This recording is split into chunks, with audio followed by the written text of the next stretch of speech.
Welcome everybody, and thank you for joining us. I'm your host, David Cochran, and this is our new show, Morris County Politics. We hope you'll find our program informative and entertaining as we journey throughout Morris County and beyond, bringing you in touch with the personal and political issues that affect all of our lives.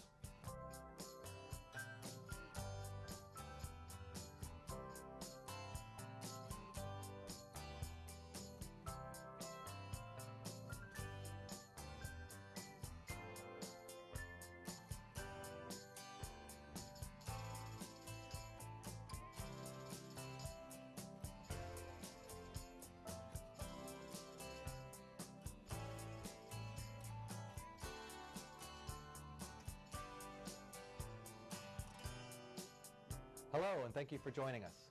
This is Morris County Politics, and I'm your host, David Cochran. Tonight we have a very special show for you. We have Doug Herbert, candidate for the Assembly in the 26th District here in Morris County.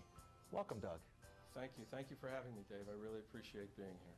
Now, as I understand it, you are running here in District 26. What towns does that cover? District 26 is a large geographical district. It covers the eastern half of Morris County and the western half of Passaic County. At the southern tip is my town, Chatham Borough, and it heads up all the way north to the New York border and includes Florham Park, the Hanovers, Kimlawn, Montville, and all the way up to the township of West Milford. Mm-hmm.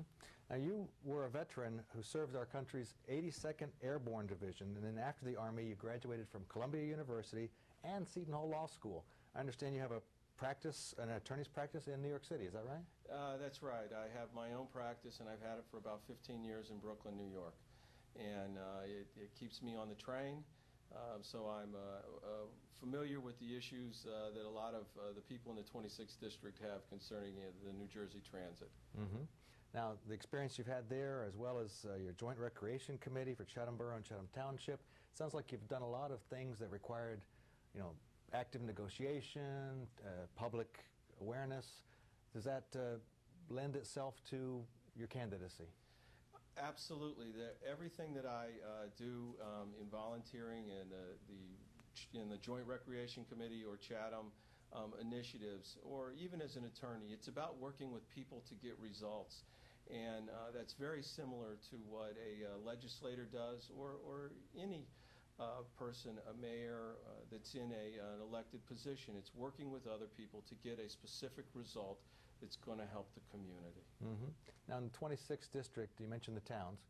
Are there any specific things that the 26th District has unique about it? It's very diverse, but that's what makes it exciting, because you can deal with issues in Chatham Borough, and then when I visited the people in West Milford, I come to learn that they actually like their black bears up there, and in Chatham Borough that would not sit well. So you have a challenge ahead of you in representing such a wide variety of towns.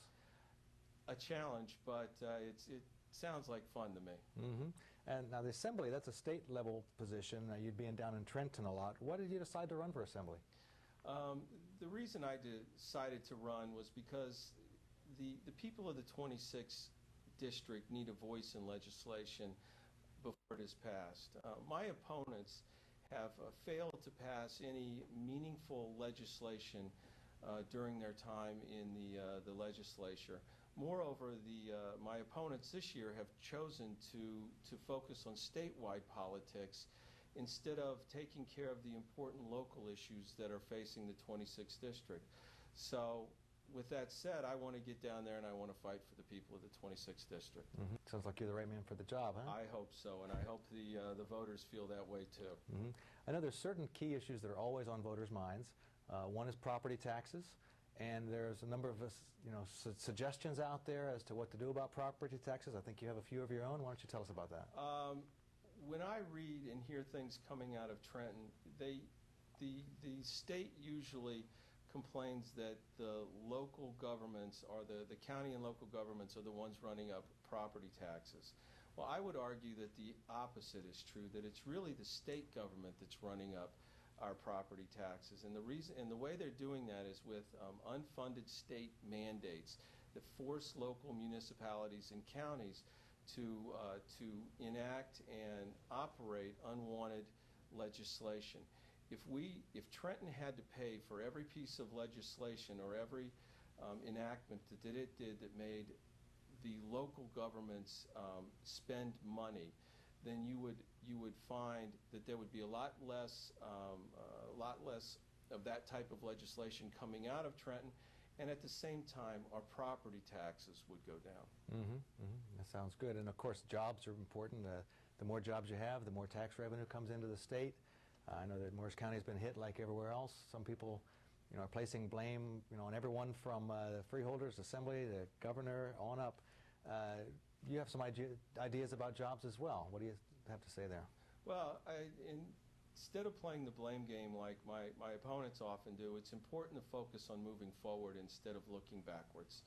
And moving forward, the economic downturn has caused a lot of New Jerseyans to lose their jobs. But not only that, it's caused those jobs to leave. There are no jobs for the New Jerseyans to return to.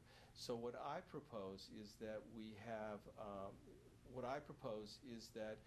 we give new businesses and we give these people with the entrepreneurial spirit a one-year tax exemption from paying state payroll taxes for startup New Jersey companies that are created and based in New Jersey.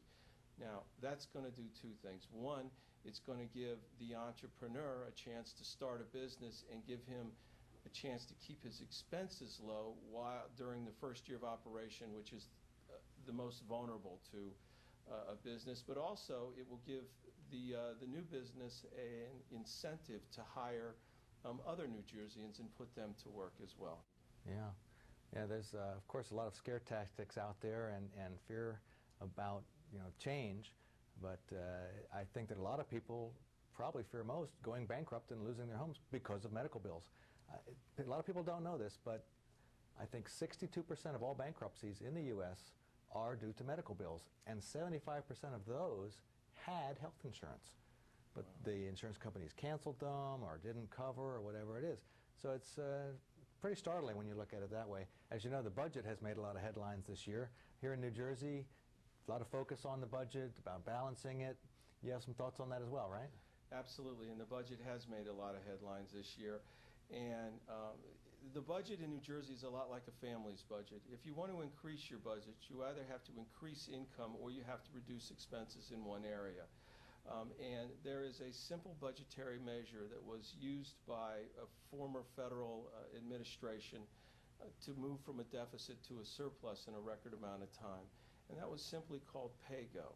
And PAYGO is a budgetary measure in which if you increase your budget in one area, you have to decrease your budget in another area. By enforcing PAYGO on the New Jersey budget, not only will we keep our budget down, but over time we will reduce our property taxes as well. Well, it sounds like you have a lot to do between now and November 3rd. Obviously, you have an exciting campaign, a lot of energy there. Part of your campaign, of course, is to spread the word. How can people get involved in your campaign and help you? The best way to get involved with my campaign is to go to my website at douglasherbert.org. When you go to my website, please subscribe so that I can give you updates. Also, there is a survey page where you can let me know what issues are important to you. And as we get closer to the election day, I'm going to need volunteers, so please volunteer. Again, that's douglasherbert.org. Now, some people don't have internet access. Is there any way for those folks to get a hold of you? Absolutely. They can call me at my campaign's telephone number at 201-213-4138. Doug, it's been a great pleasure having you here on the show tonight. You're an exciting candidate, and I wish you all the best in November. Wonderful. Thank you very much for having me, Dave. It's been a joy to do your show. So this is Morris County Politics. Please stay with us. We'll be right back. We've gotten some great feedback on our first few shows. Let's take a look. Mike in Morristown writes, "Great first few shows. Will you also be having Republicans on?" And the answer, of course, is yes. This is Morris County Politics, and we want to represent all sides. Thanks for writing, Mike. And we would love to hear from you, and we'd love for you to get involved. So Please join us at www.morrisdems.org or phone us at 973-984-8080. That's 973-984-8080. And please remember to vote November 3rd. Thanks.